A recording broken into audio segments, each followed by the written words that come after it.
মোথাবাড়ি কাণ্ডে গ্রেফতার মোফাক্কেরুল ইসলাম নামে এক আইনজীবী আর সেই ব্যক্তির ছবি সোশ্যাল মিডিয়ায় ভাইরাল হয়েছিল মালদার কালিয়াচকের সুজাপুরে উস্কানিমূলক বক্তব্য দেওয়ার জন্য। এরপরই তার বিরুদ্ধে মামলা করা হয়। উত্তরবঙ্গের শিলিগুড়ি থেকে মোফাক্কেরুল ইসলামকে গ্রেফতার করা হয়েছে।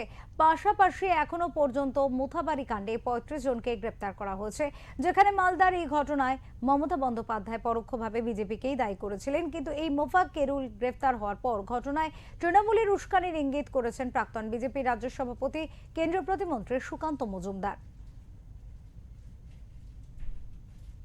আইডি শাখা সে মোফাক্কেরুলকে অ্যারেস্ট করেছে যখন সে নাকি নেপালে পালাচ্ছে।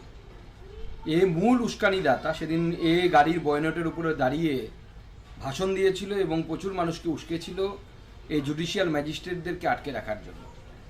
মোফাক্কেরুল মূলত ইটাহারের বাসিন্দা এবং সেই ইটাহার থেকেই তৃণমূল কংগ্রেসের বিধায়ক এবং তৃণমূল কংগ্রেসের মাইনরিটি মোর্চার প্রেসিডেন্ট সেই ইটাহারেই বাড়ি। এবং এই জন্য ভালো করে তদন্ত করে দেখা উচিত যে মোফাক্কেরুল আদপে কার হয়ে কাজ করছিল। তৃণমূলের যে সংখ্যালঘু মোর্চার প্রেসিডেন্ট, যার বাড়ি ইটাহারে, মোফাক্কেরুলের বাড়িও হচ্ছে ইটাহারে। তো এই ইটাহারের দুই ইটাহারবাসীর মধ্যে কোনো যোগসূত্র ছিল কিনা এবং কোনো প্ল্যানিং ছিল কিনা খতিয়ে দেখা দরকার।